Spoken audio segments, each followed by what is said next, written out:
Hello everyone, a very warm welcome back to the channel. My name is Vic Tilson. I'm an artist based in Gloucestershire, and today we're going to do a little quick fire video of 10 questions that I get most asked as an artist.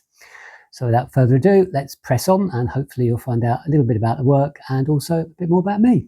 So stay tuned. So number one, how long have you been painting? I get asked that one quite a lot. That's usually one of the first questions people ask. And simple answer to that is, I think my earliest recollection of paintings when I was about 5 years old, I think, as most kiddies do, except I was a bit more extreme, I think. I painted absolutely everything in sight, much to my mother's amusement, or maybe not as the case may be. So yeah, I reckon probably since, probably 3, 4, 5 years old, something like that. I remember painting my toy cars, anything and everything that could be painted got painted, and basically I just never stopped. And it was the same with drawing as well. If I could draw on a piece of paper, I would do so, and my parents just couldn't keep up with my appetite for wanting to draw things and design things. So yeah, I used to draw in my dad's company order books and basically anything I could get my hands on. In those days, kind of money was always tight, so couldn't get like fresh paper and things like that. So I just used to use scraps of paper and anything that was kind of hand, really. So there we go. So I would say probably 4 or 5 years old. It was kind of noted at kindergarten actually that I just painted everything I could get my hands on. So there we go. That's a taste of things to come. Second question I get asked is, why do you paint? It's a good question, and I really don't think I've got an answer for that one. It's just something that I've kind of always done. I guess it's kind of inbuilt. I've always liked colour. I think probably watching cartoons when I was quite young had quite a big impact as well, because the colour in cartoons, especially back kind of in the sort of late 60s, early 70s, when colour first kind of come about on TVs. I was really excited to see colour on television, Technicolor and things like that. Absolutely adored it, and I think that's kind of carried on ever since, really. As you can see from the paintings behind, actually everything I do is very vivid in colour, kind of larger than life, I suppose, in that aspect. But it's something I've always done, something I've always liked. Kind of goes for shirts as well. So I just like really bright, vivid colours, and I tend to think, especially these days, the world can be quite drab. It's quite hard going in times. So bright colours always make you feel better. So that's my reason why. I just love colour. Question 3, did you go to art school or college? Simple answer to that is no. I was born in 1964, so I was leaving school 1980, 81, kind of that era. And it was a pretty tough time actually back in the early 80s in the UK. So we were kind of in a bit of a depressed state for the economy, weren't many jobs, not much money, and education just isn't what it is today, basically. So unless you're very, very clever and studied a lot, you didn't get the opportunity to go to college, and certainly not to university. And there really weren't any universities really much around where I lived anyway. So I didn't get the opportunity to go to college or to university. I'm not particularly academic, to be honest, and even just to study art, you needed grades in certain things. And kind of it didn't interest me anyway. I really don't enjoy studying, full stop. It's just not my bag, really. And the opportunity wasn't there, so I just kind of left school, went to get a job, worked in a fast food restaurant, a well-known one, for a little while, and plus lots of other not very pleasant jobs that you do when you're quite young. But I did carry on painting. I kind of figured, although I couldn't go to university or college and study art, the next best thing I could do was teach myself. And so what I did, I read books. We didn't have the internet then, didn't really have videos or anything like that, didn't really exist. So that's why I'm entirely self-taught. So basically, I'm probably a bit weird in that I just did my own thing. I still do. I didn't know anything about painters, didn't have access to anything like that. Never been to a museum, didn't have the opportunity to go to a museum. Never seen any art in real life, really. The only thing I did have, I had an uncle who was an artist, and so when I was growing up, I used to spend some time with him and go and see what he was painting. He's a very traditional painter, a very clever man. And I guess I just kind of went on from there and just kind of did my own thing and taught myself, really, just kind of trial and error. So no, I didn't have any artistic education. Number 4, how do you start selling your work? Well, that's quite an interesting one, a difficult one to say, really. I think most amateur artists or people that paint as a hobby, that's not something that's high on the list of priorities. So, like anybody else, I didn't really want to sell, didn't consider selling any work at all. I've always been quite a prolific painter, kind of looking back, I didn't realise it at the time. And I did produce a lot of work in my younger days, a lot of work. I would say I first sold my first painting, I'm going to say probably mid-90s, 1990s, something like that, when I was doing some quite large watercolour pieces. And I started selling a few bits and bobs then. Didn't actually start selling to the general public, I would say, until I'm going to guess about 2008, 2009, something like that. And I started selling work on eBay. And the reason I started selling work on eBay, I was going through a not very nice period. I didn't have a job, got made redundant, and cut the story short, just was kind of struggling, really. I had to find a way to kind of earn some money. And the only thing I can really do is paint, which sounds a bit of a cliche, but I thought, well, I've got all this time on my hands in between jobs. And then my partner at the time come back from shopping one day, and in a lunch hour, she brought me a pack of small canvases, a pack of 4 small canvases from a shop in the UK called The Works. And I started painting them, just doing what I usually do, and quite enjoyed it, just kind of filled the time. It came out quite well. And at the same time, I kind of discovered eBay, and I used eBay a lot as a buyer, but not as a seller. And then I thought, if I stick one on there, what will happen? And I stuck a painting on there that I'd done, and to my amazement and surprise, somebody actually purchased it. It wasn't for much money, but I didn't really care because I had nothing to lose. I had no money anyway, so anything was better than nothing. And so I sold my first painting, and then I carried on putting more and more on. I specialised in the smaller little pieces because that's kind of all I had the room to do, and they were at a fairly decent price. I used to just stick them on for 99 pence and then let them do whatever, just let them run. And any money I got was to the good, really. That just helped pay my bills. I didn't make a fortune on it, obviously, but when you're in that situation, you've got no money, anything's better than nothing. So that's how I started. And I guess over the course, well, since then, so we're talking, 20 years ago, if you look at my eBay account now, I think I've sold something like online over 1,000 paintings, something like that. And there'll be different sizes, but as a rule, I put stuff on eBay, generally at the lower end of the market, trying to kind of get people interested in buying original work, people that have never bought an original painting before. And then that's their introduction, really. So that's the opportunity if they want to take a punt. And that's how I started selling. Number 5, have I got a favourite artist? Short answer to that is no. It's a bit weird, actually. I don't actually have a lot of interest in art, odd as that may sound. I like looking at art and I like seeing nice paintings and things, but I'm not somebody who'll go make a special effort to go to an exhibition or anything unless it's something really special that I'm interested in looking at. So have I got a favourite artist? The answer is going to be no. I do like work by Salvador Dali. I didn't like him as a person. I read his autobiography and it was pretty grotesque, to be honest. But I do like some of his work, especially the surrealist stuff is quite good.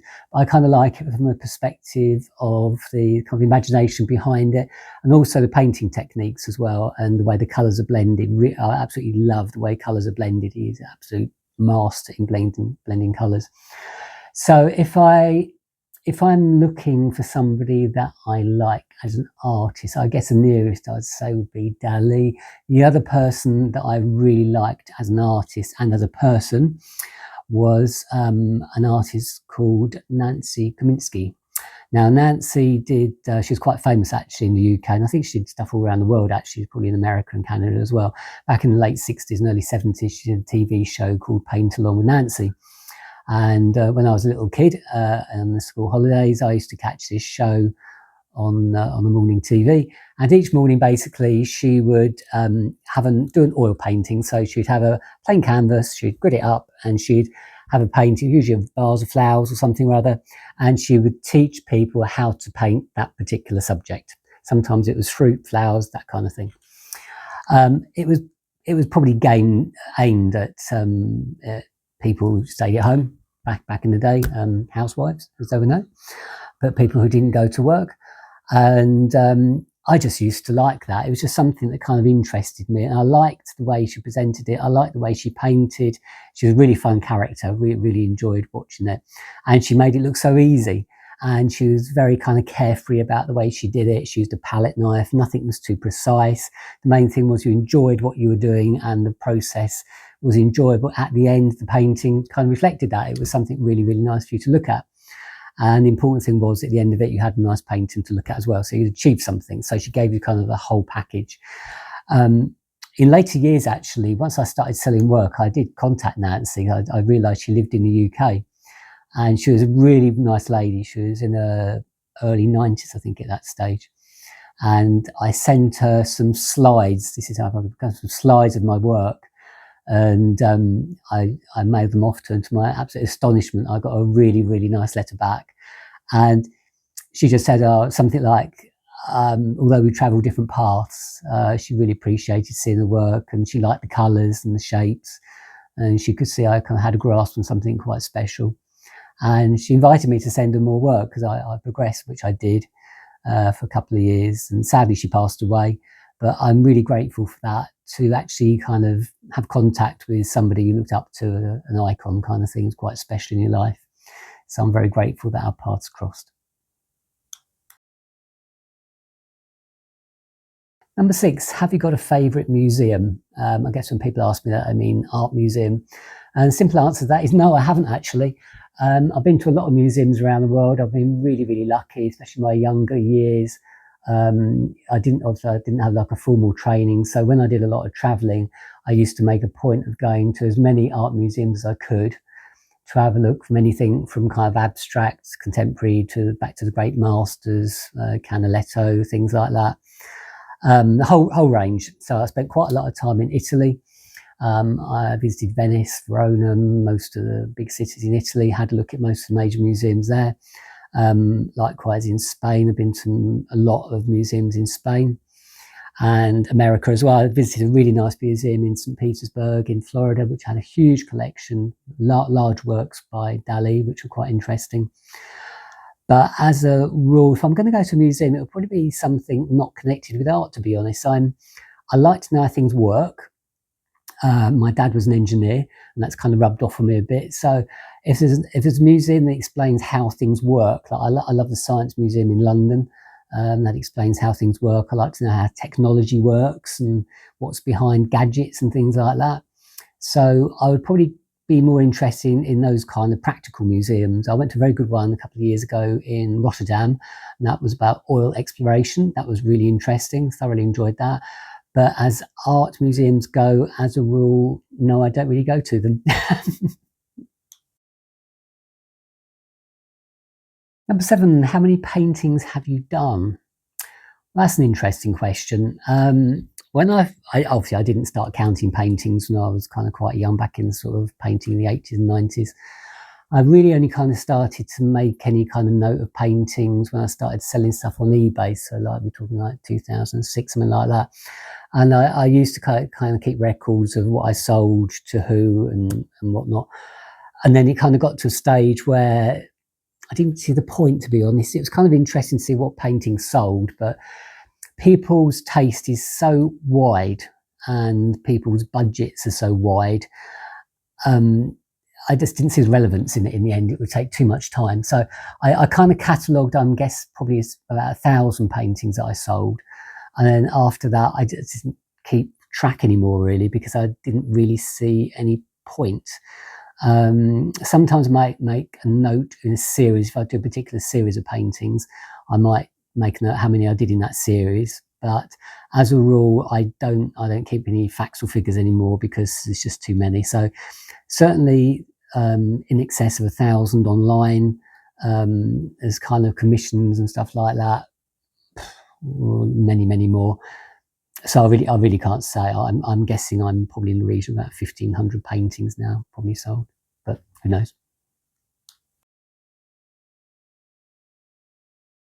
Number 8, do I make a living from being an artist? That's a question that comes up quite a lot when people kind of get to know me a bit better. It's not the first question they ask. But the simple answer to that is no, I don't. Because basically, if you wanted to make money and to be able to afford a living as an artist, you're probably going to need to be quite well known and famous, as they say, whatever that is, which I'm not. Although I'm quite prolific, I do sell a lot of work, and quite a lot of people do know me. I don't sell enough work to earn a living off of it. The biggest game changer for me was a couple of years ago. I come to a ripe old age where I could actually get a pension, one of my pensions that I had going for many years. And that was a bit of a game changer because it meant I didn't have to work part-time, which is what I used to do to support myself as well as painting. Prior to that, I spent most of my adult working life working in offices. So from the age of about sort of 20 through to early 50s, I did office work and I worked in accounts mainly. And then the last 10 years of kind of that, I did a lot of temping work. I was a professional temp. So I was the person who always got the got the broken chair, or the calculator didn't work, or that kind of thing. Got the window seat that was seat where nobody else wanted to sit, or that kind of thing. So I become a temp for 10 years, and that was after getting made redundant quite a few times from the IT industry, which I didn't enjoy temping. It was pretty soulless thing to do, to be honest.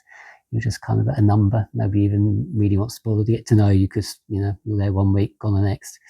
So that was quite hard, a good experience in hindsight. Wouldn't want to do it again. Wouldn't want to go back to office work. I think the thing you will find that numbers and art usually go together.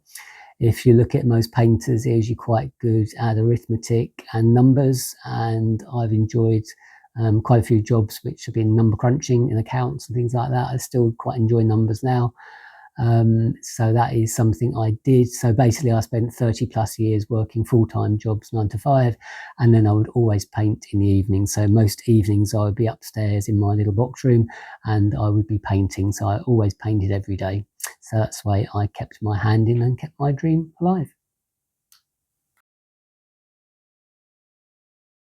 Number 9, a question I get asked quite a lot, usually by email, is can you paint my pet? So can you paint my dog? Can you paint my cat?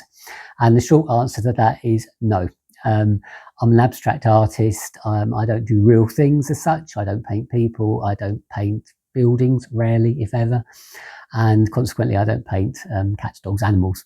If I did, I could probably be a very wealthy artist because it's a big market for that. People will pay a lot of money to have their pets painted. Portraits of pets, very big business, which is absolutely fine. I've got a pet as well, and I'd probably love a portrait as well.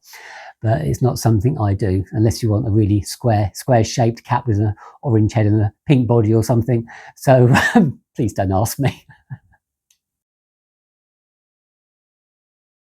Finally, question 10 I get asked is, what's your best style of painting, your best seller? And that's quite an interesting one, actually, because most of the paintings I do are all unique. Although obviously you'll see certain shapes and things like that appear in paintings, and like that you'll see familiar shapes.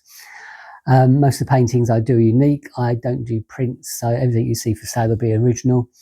My best-selling style, if you can call it that, is something like this, which might called an amalgamation style, and this is a style of painting I started about 20 odd years ago, and this is the result after 20 years of fine-tuning it.